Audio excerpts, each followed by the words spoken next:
The two main faiths on the planet today are Christianity and Islam. And it's necessary that whether you belong to one or the other, you consider the two, because actually they have been clashing in the news, clashing on different geographical locations. And what you can hear and see virtually every day is persecution of the Christians and the Jews by Islam. Now we want to understand better what those two are about, because you cannot just, as an honest intellectual or a person educated enough to understand current affairs, you want to know for yourself what it is exactly about. Don't rely on people. Don't rely on hearsay. Don't rely on video preaching of all kinds, whether one-to-one or on the internet.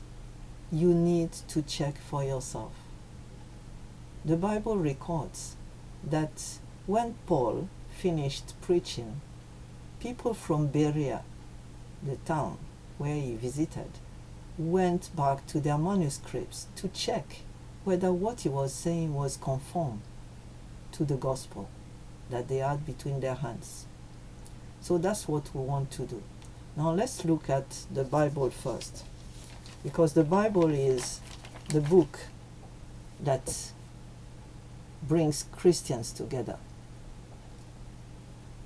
The Protestants, so-called Protestants, believe that the Bible is the only book.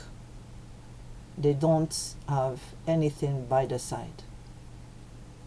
The Catholics add tradition, but Protestants, which means all the, whether mainline Protestants, Anglican, Presbyterian, Methodist, Baptist, or Pentecostal Christians, all of them believe that the Bible is the book, the only one that is infallible and the only one that they follow. Now the Bible is made of 66 books. It's divided into two parts, the Old Testament and the New Testament. And if you take any Bible, it's widely available, you can check for yourself what is inside. But in summary, is a book that describes the meeting of God and the people on earth, from creation in Genesis, the first book of the Bible, to the end, that is the book of Revelation. And God is telling his story. His story is recorded by various people under the inspiration of the Holy Spirit. That's part of God's head, one God in three persons. And all these books tell one truth. They never contradicted themselves, yet they were written over a long period of time. But they all agree and they echo each other. The New Testament recording things that we are saying before.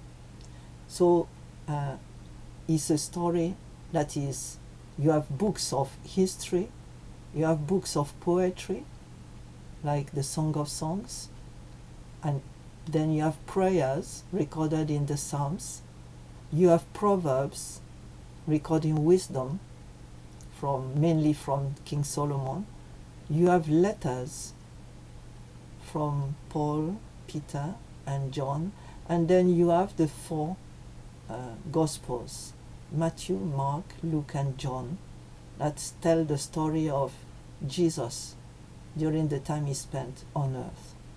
So it's like a whole package giving you a whole history, spanning the whole dialogue between God and people. And then you have a whole package for life. It's like a manual for life, and it's balanced. Now, the Koran is made of 114 surats, that's like chapters.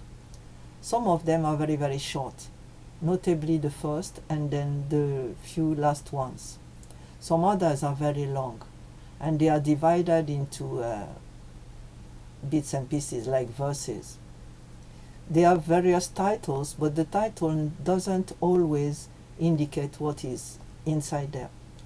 The Quran has been written from the life of Muhammad time, and scholars think that up to 50 people contributed to the verses of Quran.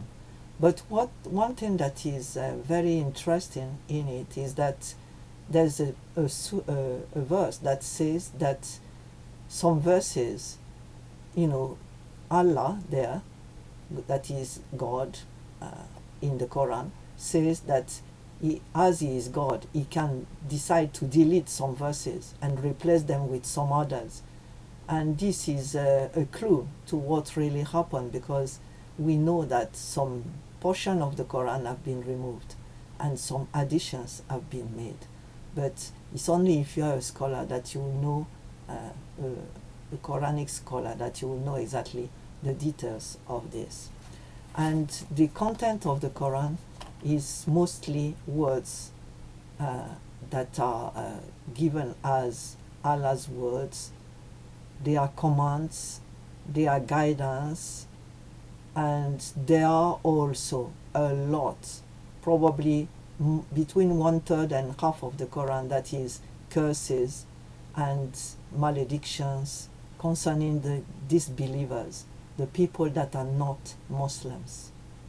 And then also in the Quran you can find a kind of rehash of part of the Old Testament, talking about Abraham, Noah, Moses, and then also some portions, some verses that are added from Apocrypha concerning the infancy of Jesus Christ, that never went into the Bible, but is talking briefly about that.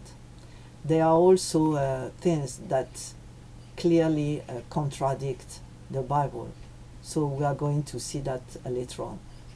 Another thing that should be mentioned is that the style of the Quran and the Bible is very different. It couldn't be more different than that. The tone of the Bible is very different. It's more literary, it's well written, it's very clear, and it's also exuding love and compassion. The Quran is not like that. It makes a clear distinction between those that believe, the Muslims, and those that don't believe. And those that don't believe with an emphasis on Jews and Christians.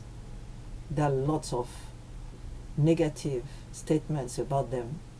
That's a nice way of putting it. So actually people are encouraged to hate them. So then, to finish that summary, we want to say that there are two commands that clash between the Bible and the Quran. In the Bible, and especially in the Gospels, Jesus says you have the two main commandments, summarizing all the commandments of God from the Old Testament. He says there are two important commandments. One is you will love the Lord your God with all your strength, all your might, everything you have. And the second commandment is love others like yourself. And that is in Matthew chapter 22, verse 37 and 38. And then he also said you have to love your enemies and pray for those who persecute you. And there are many others like that, but it's in Matthew 5:44 in particular. Now the Quran enjoins its followers to hate their enemies, saying that these enemies have no chance, they are going to hell, and you should hate them. He said, don't befriend Jews and Christians. That's Quranic, Surat 5, verse 51. Kill them, Surat 4, verse 89, and they will go to hell. Surat 98, verse 6. And there are other places where he said, kill them wherever you meet them. So, and the numerous pages about these enemies make it that it's a pervading atmosphere. The hatred for enemies is very, very central to the Quran. So we see already that those books are very different from each other.